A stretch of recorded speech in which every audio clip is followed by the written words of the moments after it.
Assalamu alaikum, student of grade 8 metric. I hope you're all fine, feeling well. I hope the Eid went well and you're also following the rules regarding the COVID-19.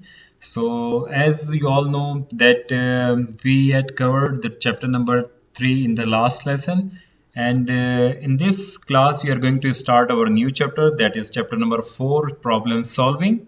If you've got any queries regarding the chapter number 3, 1, 2, 3, any chapter, you can ask your question to your coordinators or to me, and I will answer you in the next class. All right. So here today we are going to start the new chapter, that is problem solving. And in this chapter we are going to study. Okay, Bismillahirrahmanirrahim. Okay, first of all, yes, you all know my name, Father Rasool, and the class is 8 metric. Our subject is computer, and our school is Lahore Grammar School. Today, the chapter which we are going to study, that is about the flowchart. Now, why do we need a flowchart, and what is the need of flowchart? Why we are studying about the flowchart in this class? Basically, flowchart is a design or is a graphical representation to solve a problem. How we are going to study that in the upcoming slides. So before that, let's start with the introduction. Basically, flowchart is a diagram of this sequence of movements or actions of the people or things involved in a complex system or activity. It is a graphical. Let's watch this. Okay, basically this is the flowchart, and you might.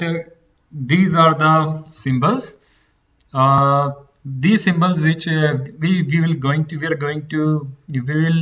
study in the next slides. So this is the graphical representation. This is the problem, and this problem is solved within the symbols with the help of the symbols, and with the help of this graphical representation we have solved a problem. Okay, so let's start with the symbol first.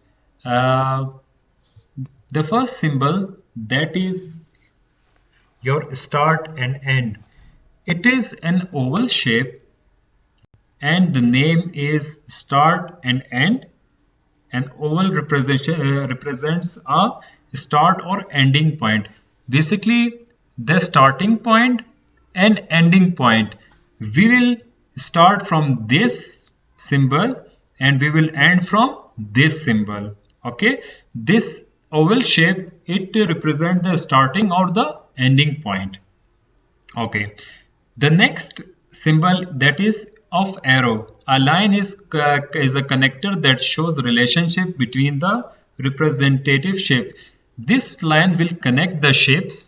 This line will make a decision for us. We will going to study in the next slides. Then this parallelogram shape, this is used for input and output. Any input regarding like input A, input B, input C. So this shape will represent the input and output work. The next one, that is rectangle shape. The rectangle shape, it represents the process. Now the process like A, B, C, D or A plus B is equal to C. 3 into 3 is equal to 9. So the all process we will do, that is in this rectangle shape. And the last one, this is a diamond shape. It will represent the decision. Okay. Now let's start with the starting. Okay, this is the start and end shape.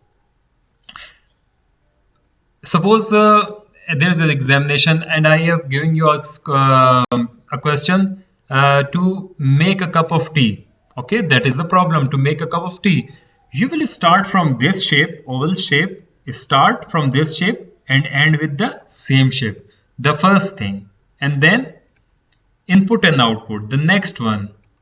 Now this is an input and output. This shape, that is your parallelogram shape, and in this one you are going to write your input and output work like read name, age, class, that is also your input or output.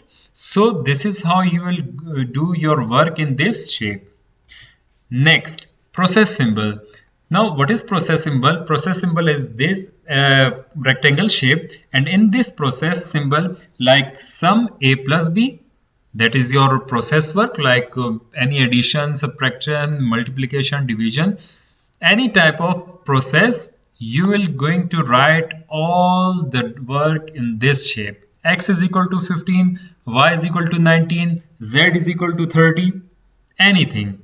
Okay, now the last one, that is the decision symbol, that is the diamond shape. X is greater than 15.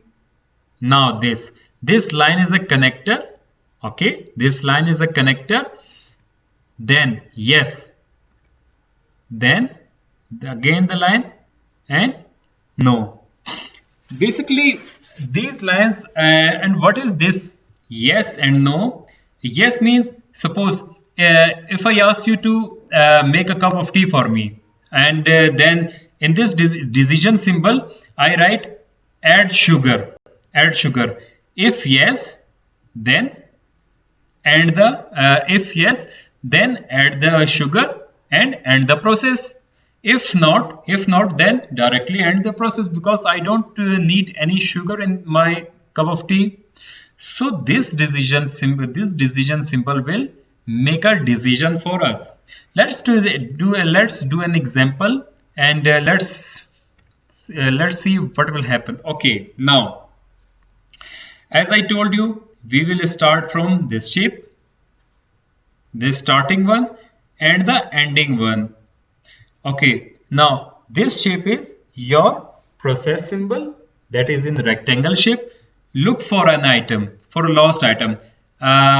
Suppose if I let's suppose if I lost my watch, this is the problem, and I have to solve this problem through this flowchart. So look for an item. Okay, did you find it? Okay, if I find my watch, yes, then stop looking. This is a decision symbol. If I find my watch, then yes, I find my watch, then stop looking. If no, do you need it? If I need it, okay, if yes, then I have to look back for my watch again. If no, then I will stop looking for it. So this is the basic definition, basic work of a flowchart. And we will have so many examples in our book and so many questions in our book. But this lesson, this class was just of to make you understand about the symbols. Why do we need the symbol, and how to work with the symbol, and how to work with the line, the connecting lines. So this is how you work with the flow chart. So I hope this lesson is clear to you all. It's very easy. There is nothing to worry about that. So I'll see you in the next class, and I will okay, so thank you so much. The lesson is over, and if you've got query regarding this lesson or the previous lesson, you can ask your question directly to your coordinator or to your teacher, and I will answer you in the next class. All right, thank you so much everyone. Thank you, dear students.